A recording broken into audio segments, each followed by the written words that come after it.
You think I need you, a speech in the style of Jordan Peterson. Ladies and gentlemen, let me tell you something uncomfortable.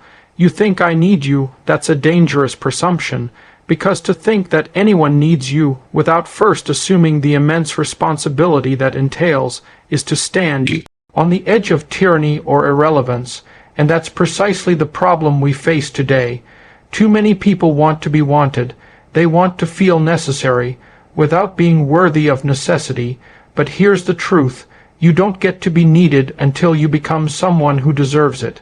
We are living in a time where dependence is confused with value. People think if they need me, then I matter. But that's backward. That's entitlement disguised as virtue. You don't become important by being needed. You become important by being useful, competent, and honest. You build yourself into someone so damn reliable, so articulate, so capable of telling the truth in a world that punishes truth, that people choose to rely on you. But let me go further. The very notion that another person owes you their need, that they must validate your existence by their dependence, is a form of emotional blackmail. It's resentment in disguise, and resentment, as Nietzsche said, is the beginning of the end. It breeds destruction, not redemption. No one is obligated to need you. The question is, what happens if no one does? What are you then? You better be something. You better have your act together. You better have built yourself up psychologically, spiritually, physically, financially, so that your being is justified, even if no one pats you on the back, no one hands you a trophy, and no one says, "Good job." That's the heroic path. That's the archetypal journey. In Jungian terms, the hero doesn't go out into the chaos to be applauded.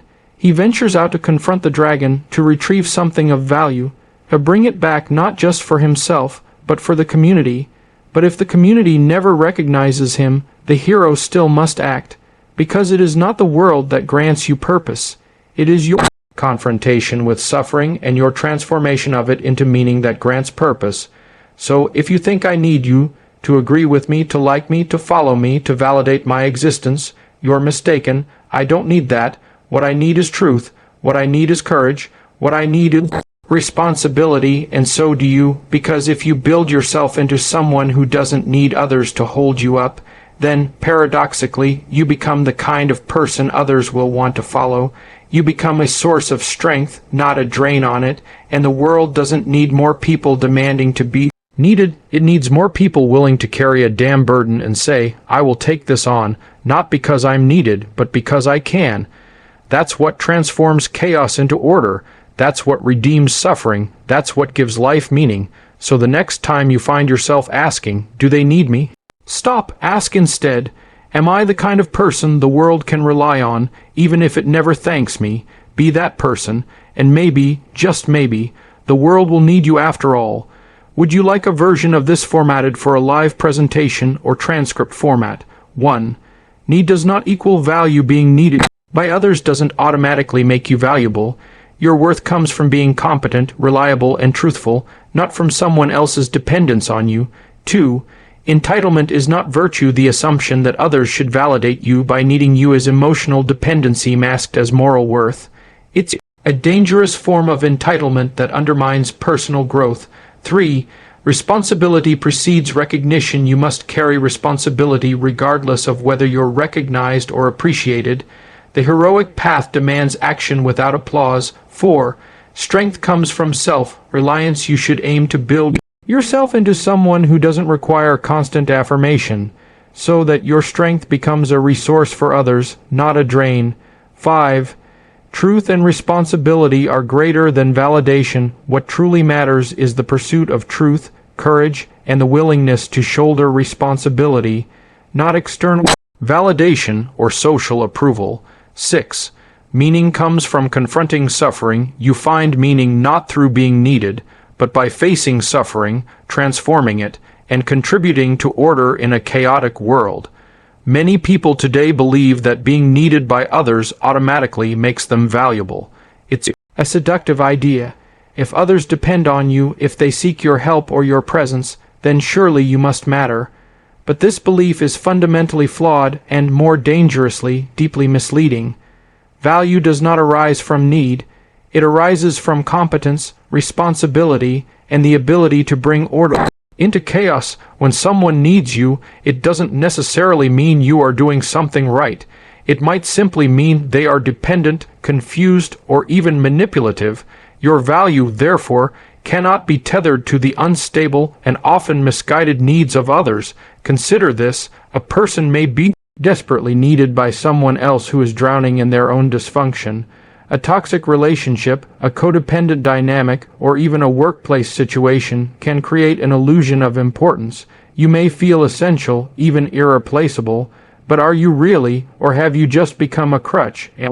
Emotional support they haven't earned, and you haven't consciously offered with boundaries and clarity. That's not value, that's entanglement. The truth is, when you derive your identity and self-worth from being needed, you risk building your life around the emotional instability of others. And when they no longer need you, you collapse. Because your value was never internally established, it was externally borrowed. To truly be valuable, you must become someone who can stand on their own. That means developing skills, honing character, and confronting your own weaknesses. It means facing suffering voluntarily and transforming it into something meaningful.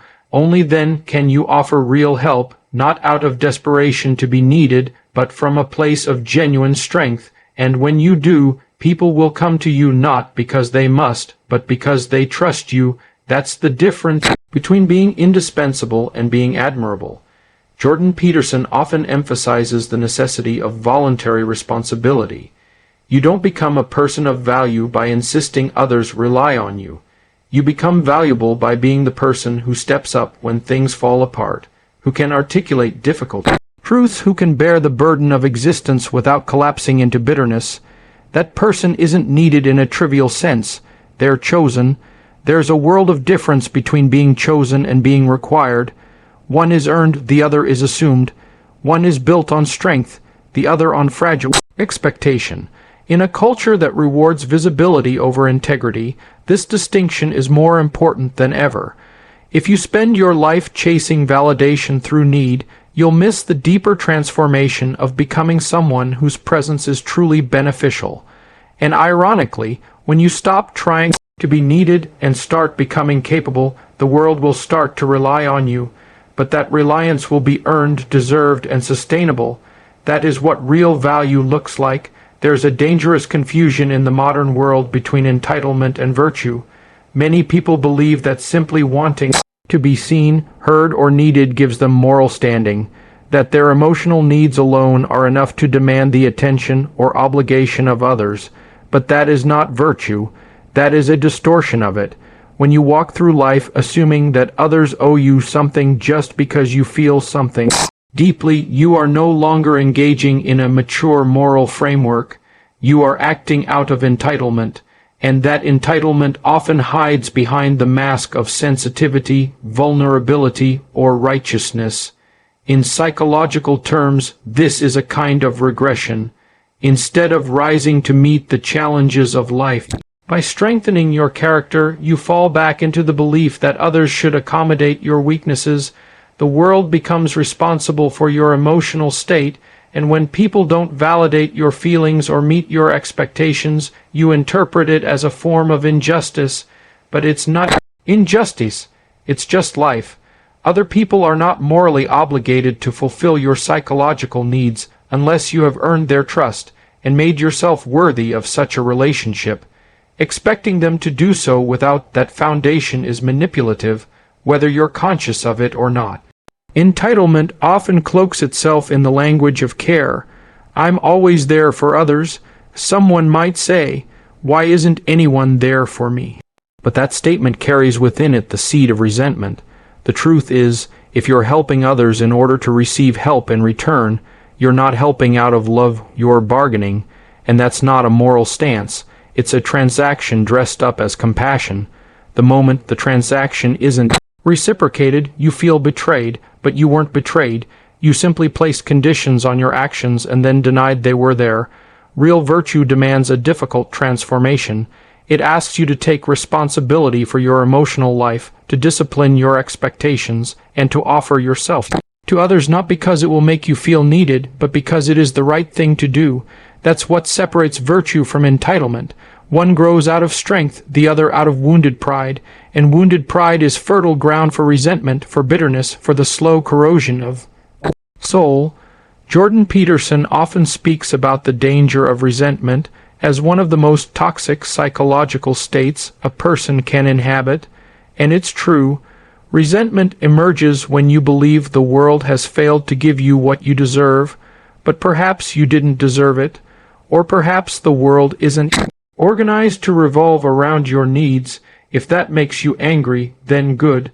Let it make you angry enough to take responsibility, to build competence, to grow up, to become someone who doesn't rely on invisible debts from others, but creates value out of their own effort and courage, because until you do that, you're not virtuous, you're just demanding, and the world has no obligation to reward that. In life, it is tempting to wait for recognition before stepping up, to believe that unless someone acknowledges your effort, validates your struggle, or hands you a title, your actions don't matter. But that belief is a trap. The truth is that responsibility must come before recognition, not after it. You don't get to be applauded before you act. You don't get to be respected before you earn it. And most importantly, you don't get to wait for permission to be useful. If you do, you might wait forever.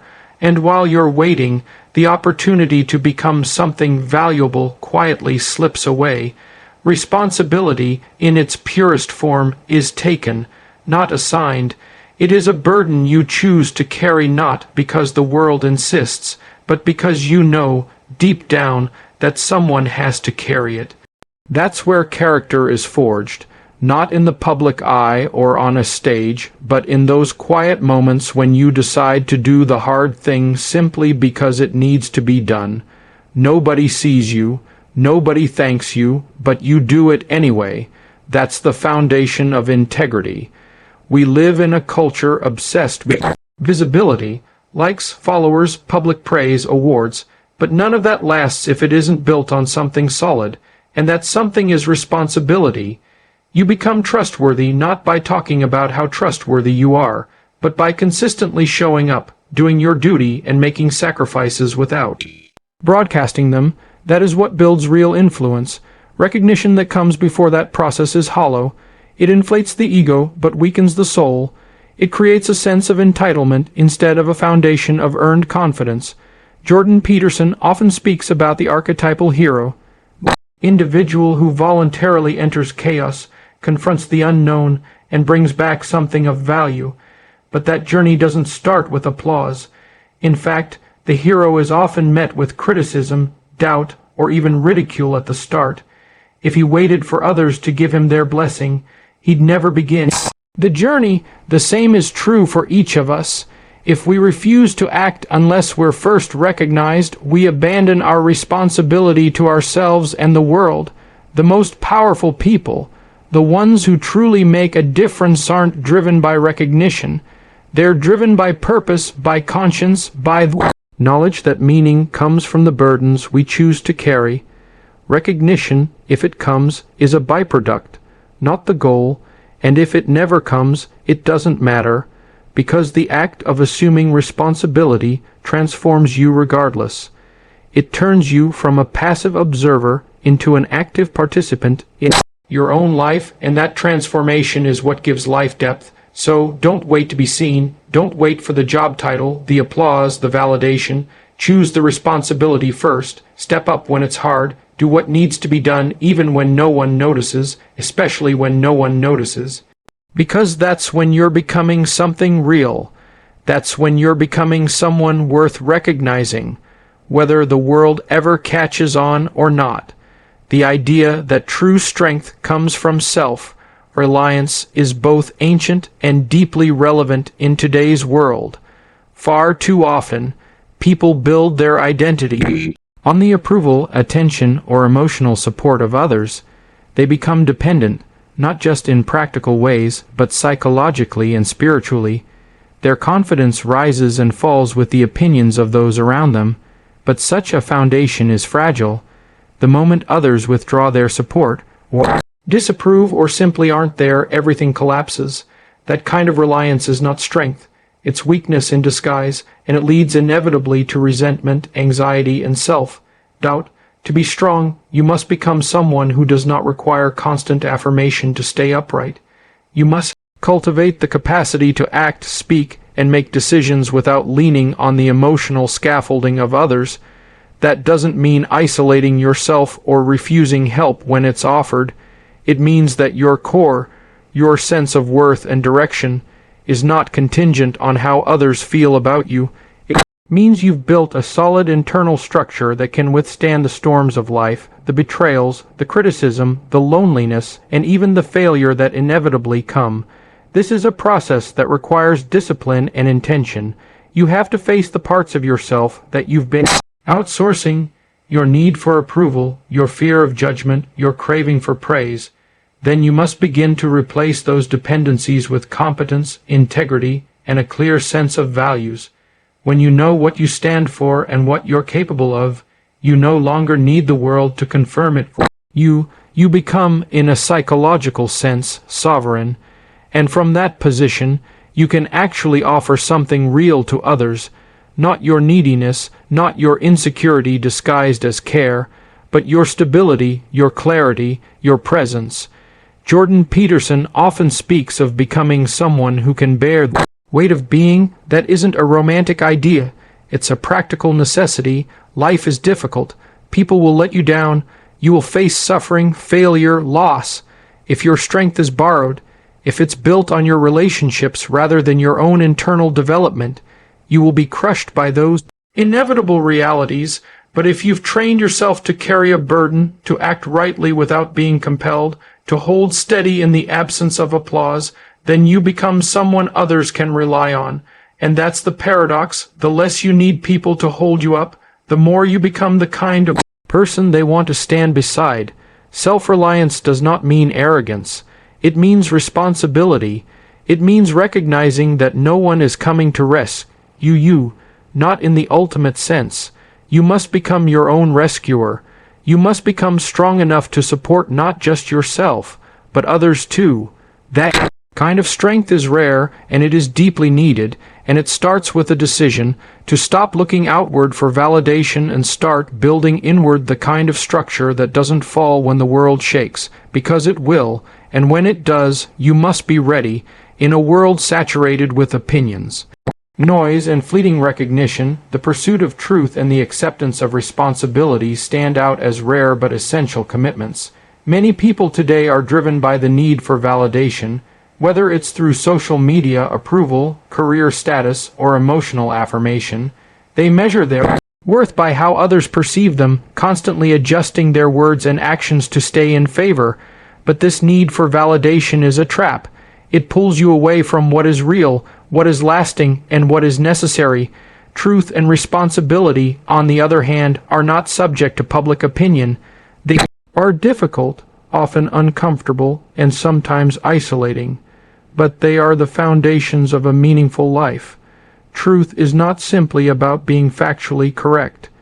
It is about aligning your thoughts, words, and actions with reality, even when it's painful. It means saying what you believe, even when you know it might cost you socially or professionally. It means being honest with yourself about your shortcomings, your motives, and your failures. This kind of truthfulness requires courage because the truth is rarely flattering. It doesn't always tell you what you want to hear. It reveals things you'd rather ignore. But ignoring reality doesn't make it disappear. It only delays the consequences and increases their severity. Alongside truth comes the demand for responsibility. Life is filled with suffering, unpredictability, and chaos. To confront this, you must choose to take responsibility for as much of your life as you can. That includes your actions, your mindset, your future, and even the problems you didn't cause but are forced to deal with. Responsibility is not about blame, it's about ownership. When you accept responsibility, you take control. You stop seeing yourself as a victim of circumstances and start becoming the kind of person who can improve those circumstances. Jordan Peterson often emphasizes that responsibility gives life its weight and depth.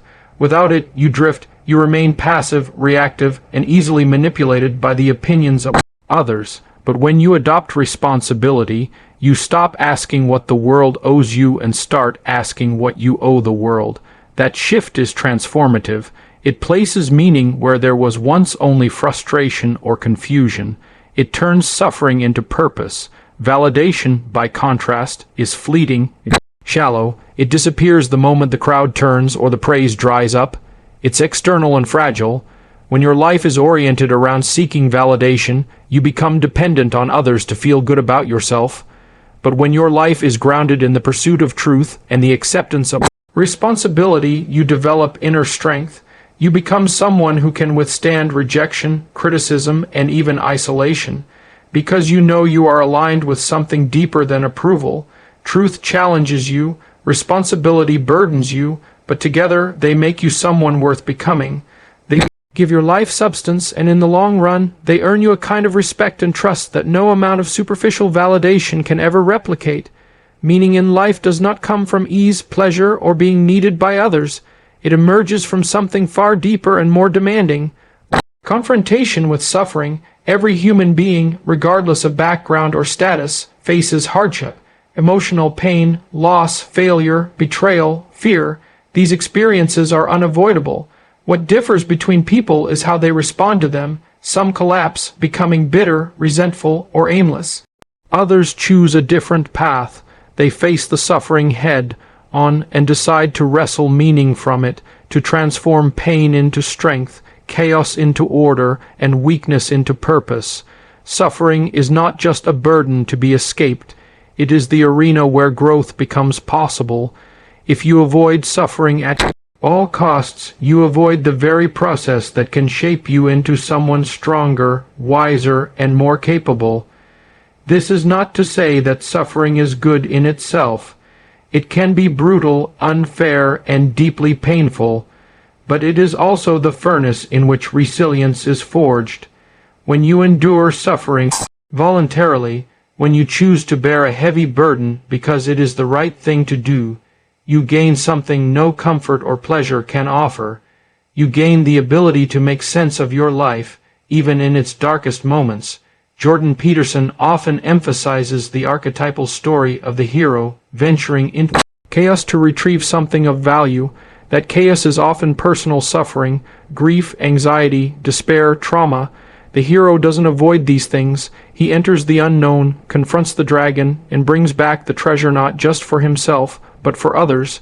This story is not just myth, it's a psychological and moral blueprint. It's a reminder that the path to meaning lies through the very things we most want to avoid. You do not find purpose by asking others to need you. You find it by asking what burden you can carry, what problem you can face, and what good you can bring into a broken world.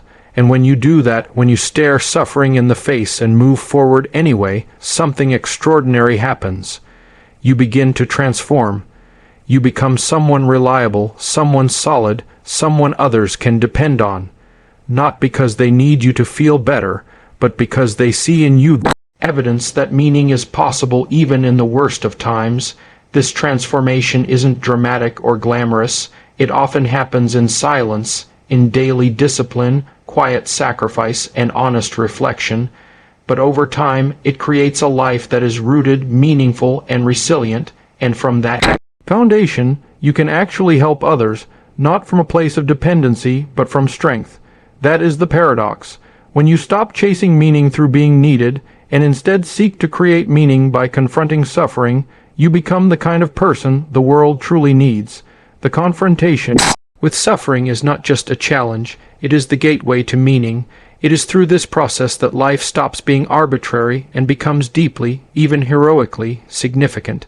10 Rules to Transform Your Life in 2025 is a powerful and thought-provoking motivational speech inspired by the teachings of Dr. Jordan Peterson. This message delivers practical wisdom and psychological insight, offering 10 transformative principles designed to help you take responsibility, find purpose, confront chaos, and build a life of meaning in the modern world.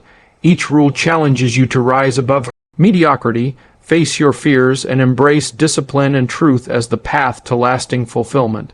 Whether you're seeking direction or motivation, This speech is a compelling guide for anyone determined to take control of their future in 2025.